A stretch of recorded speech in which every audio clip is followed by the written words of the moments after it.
Good morning friends. तो जैसे कि जो इंडियन ज्योग्राफी का जो सीरीज चल रहा था उसमें हम पढ़ा चुके थे, भारत की जो चट्टान थी उसके बारे में हम पढ़ा चुके हैं। तो आज हम देखेंगे भारत का भौतिक विभाजन या भौगोलिक विभाजन।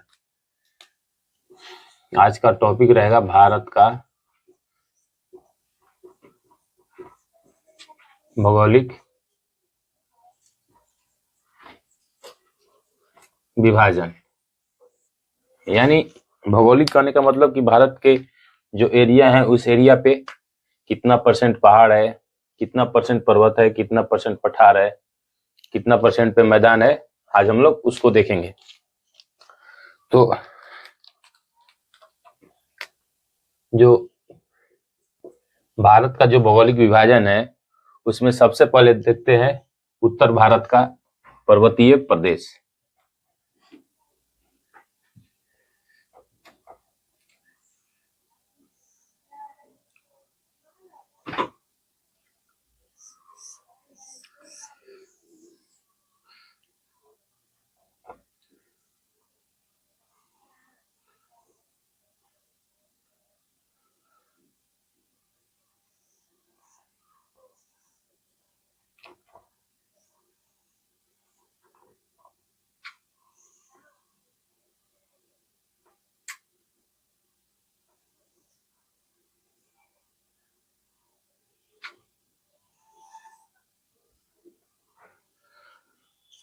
ये मान लीजिए भारत का मैप है। तो इसमें पहला जो विभाजन है उसमें उत्तर भारत का पर्वतीय क्षेत्र, यानी उत्तर भारत कहने का मतलब कि ये जो कर्क रेखा है, कर्क रेखा के उत्तर में देखेंगे तो यहाँ पे क्या है, हिमालय है। यहाँ पे ट्रांस हिमालय है जिसमें देखते हैं 3 पार्ट आता है, काराकोरम, लद्दाख, जास्कर। यहाँ पे मुख्य हिमालय है, सिक्किम से इस तरह कुछ जाता हुआ ये फिर इधर मुड़ जाता है। एक चला आता है इधर पूर्वोत्तर पहाड़ी के रूप में, और एक चला जाता है अराकोन योमा जो म्यांमार में चला जाता है। ये उत्तर भारत का जो पर्वतीय क्षेत्र है। तो इसमें जो पर्वतीय क्षेत्र है उत्तर भारत में, तो इसमें देखेंगे पर्वत कितना परसेंट है, 10.5%, यानी लगभग 10 पॉइंट, ये लगभग में है 10.5% भाग पे क्या है, भारत के पर्वत है। यानी जो ट्रांस हिमालय है ये, और जो मुख्य हिमालय है, शिवालिक, मध्य हिमालय, ये जो तीनों पार्ट हैं ये लगभग कितने परसेंट पे है, 10.5% पे, या लगभग 10% पे। इसके बाद पहाड़ ये 18.5% पे है। पहाड़ लगभग कितना है, 18.5% पे। पर्वत, इसके बाद पहाड़। पर्वत क्या है कि पर्वत में जो चोटियां है काफी ऊंची ऊंची मिलती है, लेकिन जो पहाड़ है इसमें चोटियां की ऊंचाई उतनी अधिक नहीं रहती, इसीलिए इसको बोलते हैं पहाड़, इसको बोलते हैं पर्वत। और पठार किसको बोलते हैं, पठार में चोटियां नहीं पाई जाती है। जैसे ये मान लीजिए ये पर्वत है, पर्वत में ये चोटी बन गई। ये मान लीजिए ये मुख्य हिमालय है, यानी मेन हिमालय ये है। इसके बाद ये मान लीजिए मध्य हिमालय है, ये मान लीजिए शिवालिक है। तो इसमें देख रहे हैं कि इसमें क्या पाई जा रही है, चोटियां पाई जा रही है। लेकिन जब पठार देखेंगे तो पठार में खड़े ढाल वाली चोटियां नहीं मिलेगी, यानी ये चोटियां नहीं मिलेगी। इसमें क्या मिलेगा, उठा हुआ भाग रहेगा, लेकिन इसमें चोटियां नहीं मिलेगी। ऊपर में लगभग देखेंगे तो इस तरह से लगभग में कुछ समतल पाट आएगा, इसीलिए इसको बोलते हैं पठार, इसको बोलते हैं पर्वत। और पर्वत पहाड़ में है कि पर्वत में काफी ऊंची ऊंची चोटियां मिलती है, जबकि पहाड़ में उतनी ऊंची ऊंची चोटियां नहीं मिलती है।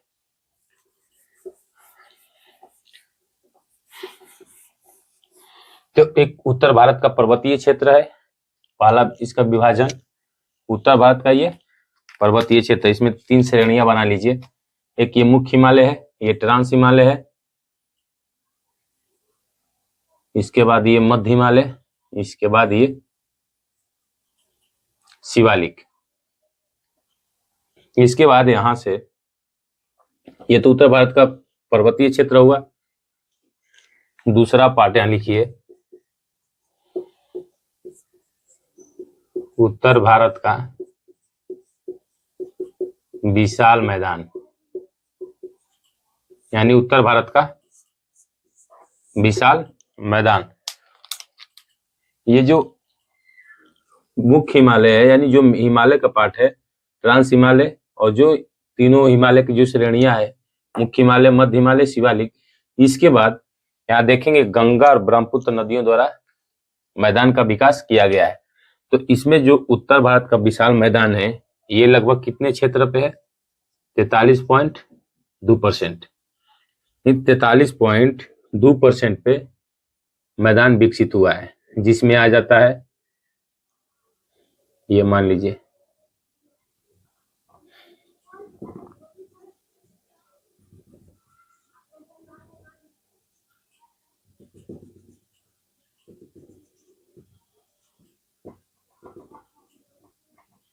ये वाला, मान लीजिए मैदानी इलाका है। तो इसमें आ जाता है पंजाब का मैदान,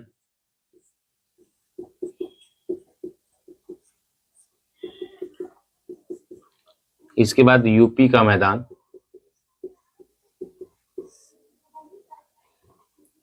पंजाब का मैदान एक अलग होगा, क्योंकि पंजाब का मैदान सतलज नदी, इसके बाद रावी, ब्यास, जो भी नदियां हैं उसके द्वारा बनाया गया है, इसीलिए उसको बोलते हैं पंजाब का मैदान। और जो यूपी और बिहार का, बंगाल का जो मैदान है, उसको बोलते हैं गंगा का मैदान। उसको क्या बोलते हैं? गंगा का मैदान, क्योंकि ये मुख्यतः गंगा नदी द्वारा बनाया गया है। उसके डिपोजिशन से जो भी वो सेडिमेंट लाती है, तो जो वो डिपोजिट करती हैं, जो जमा करती हैं, उसी से ये यूपी का, बिहार का और बंगाल का मैदान विकसित हुआ है, इसीलिए उसको बोलते हैं गंगा का मैदान। अब तीसरा है, ये जो असम का एरिया है, यहाँ पे असम वाला एरिया, तो जो असम का मैदान विकसित हुआ है, आप जानते हैं कि यहाँ नामचा बरवा से जो सिंटेक्सियल बैंड के थ्रू कौन सी नदी प्रवेश करती है? नामचा बरवा के दाहिने साइड से कौन सी नदी प्रवेश करती है? ब्रह्मपुत्र नदी। तो जब ब्रह्मपुत्र नदी यहाँ से प्रवेश करती है, तो ये आकर असम में ब्रह्मपुत्र नदी का मैदान डेवलप करती है। तो जो असम वाला एरिया है, उसको बोलते हैं ब्रह्मपुत्र का मैदान, ब्रह्मपुत्र नदी का मैदान, यानी इसको असम का मैदान भी बोलते हैं, असम का मैदान, असम का मैदान। और एक यहाँ पे लिख लीजिए, जो राजस्थान में जो मरुस्थल है थार वाला, वो भी एक मैदान ही है, यानी थार मरुस्थल, राजस्थान। यानी कुल मिलाकर भारत में 43.2% क्या है? मैदानी इलाका है, यानी उत्तर भारत का ये सभी क्या है? उत्तर भारत में। तो इसीलिए इसको उत्तर भारत का विशाल मैदान 43.2% पे है। इसमें पंजाब का मैदान, गंगा का मैदान, ये मेनली सतलज नदी द्वारा बनाया गया है। पंजाब की नदी जो है, पंजाब का मैदान, वो सतलज नदी द्वारा डेवलप किया गया है। मेनली जो नदी है वो बड़ी नदी सतलज नदी ही है। इसके बाद ब्रह्मपुत्र नदी का मैदान, असम का मैदान, गंगा का मैदान, गंगा में आ जाएंगे यूपी, बिहार और बंगाल का एरिया। तो ये दूसरा विभाजन था उत्तर भारत का विशाल मैदान। इसके बाद जो तीसरा विभाजन है, वो है पर्वतीय प्रदेश, पर्वतीय नहीं, पठारी भाग, यानी प्रायद्वीपीय पठार। पर्वतीय प्रदेश तो हम लोग देख लिए, उत्तर भारत का जो पर्वतीय प्रदेश है वो। इसके बाद थर्ड जो विभाजन है, वो है प्रायद्वीपीय पठार।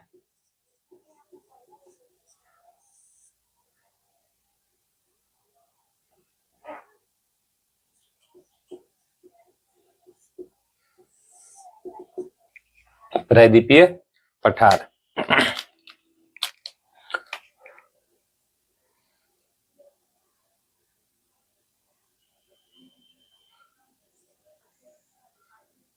जो ये वाला एरिया देखते हैं, जो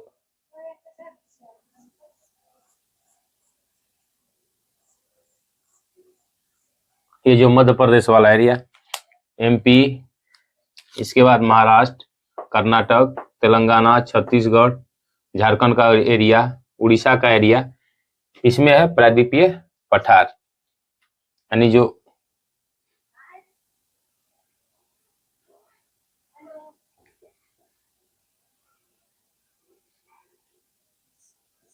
ये वाला एरिया। तो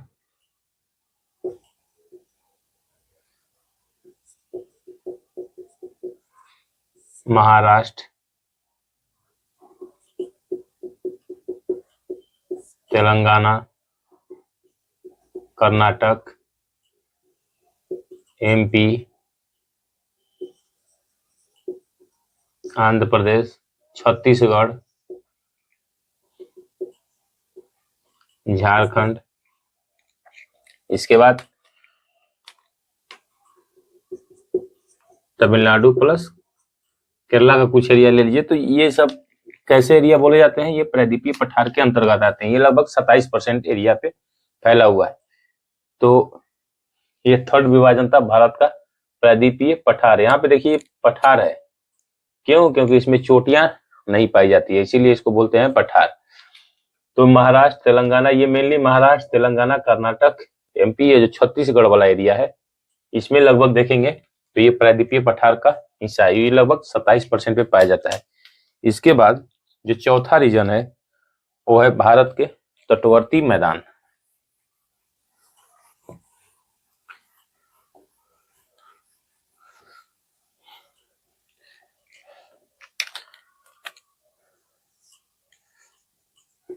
भारत के तटवर्ती मैदान। तो भारत के तटवर्ती मैदान के इलाका देखते तो ये वाला एरिया आता है, जो पश्चिमी घाट और जो पूर्वी घाट पर्वत है, यहाँ पे ये क्या है? भारत के तटवर्ती मैदान है, यानी ये और ये दोनों क्या है? तटवर्ती मैदान, तटवर्ती मैदान। तो यहाँ पे लिखिए भारत के पश्चिमी घाट तथा पूर्वी घाट के बाद तटवर्ती मैदान का विकास हुआ है। तटवर्ती मैदान का विकास हुआ है। तो जो भारत के पश्चिमी घाट है तब पूर्वी घाट है, यहाँ पे पूर्वी घाट है, यहाँ पे पश्चिमी घाट है। तो जो पश्चिमी घाट के बाद जो मैदान विकसित हुआ है उसको बोलते हैं पश्चिमी तटीय मैदान, और यहाँ पे जो पूर्वी घाट के बाद विकसित हुआ है उसको बोलते हैं पूर्वी तटीय मैदान। तो इसमें क्या है कि पूर्वी जो तटीय मैदान है वो चौड़ा है, यहीं पे लिख लीजिए कि पूर्वी तटीय मैदान चौड़ा है। पूर्वी तटीय मैदान चौड़ा है। किसके अपेक्षा? पश्चिमी तटीय मैदान की तुलना में, यानी पश्चिम तटीय मैदान की तुलना में। अब ये क्यों चौड़ा है? क्योंकि जो नदियां पूर्वी घाट के थ्रू बहती हैं, तो जो ये पहले देख लीजिए, ये प्रायद्वीपीय भारत का पठार का जो एरिया है, तो जो ये मान लीजिए पश्चिमी घाट है, तो पश्चिमी घाट की ऊंचाई पूर्वी घाट से अधिक है, इस तरह बना। फिर यहाँ पे ये मान लीजिए पूर्वी घाट है, फिर इसके बाद इसका स्लोप धीरे धीरे कम हो जाता है। तो जब नदियां मान लीजिए यहाँ पश्चिमी घाट से नीचे की तरफ गिरेगी, तो ये नदियां डायरेक्ट क्या होती है? डिपोजिशन तो लाती हैं, लेकिन ये नदियां क्या करती है? कटान करती है। और लेकिन जो ये पश्चिमी घाट की पूर्वी घाट की नदियां हैं, पश्चिमी घाट की नदियां डायरेक्ट अधिक ऊंचाई से गिर रही है, और इसके बाद ये जो डिपोजिशन लाती है तो ये डायरेक्ट अपना डिपोजिशन कहाँ? समुद्र में ढकेल देती है। इनको फैलाने का मौका नहीं मिलता है, और ये काफी अधिक ऊंचाई से भी गिर रही है, इसीलिए कटान करती है। लेकिन जो पूर्वी घाट की नदियां हैं वो क्या करती हैं कि डिपोजिशन लाती है, और इधर स्लोप भी कम है, तो जब इधर स्लोप कम है तो इसकी मतलब नदियां का स्पीड क्या होगा, यहाँ जो नदी की जो वेलोसिटी होगी, यहाँ पे जो वेग होगा वो कम होगा।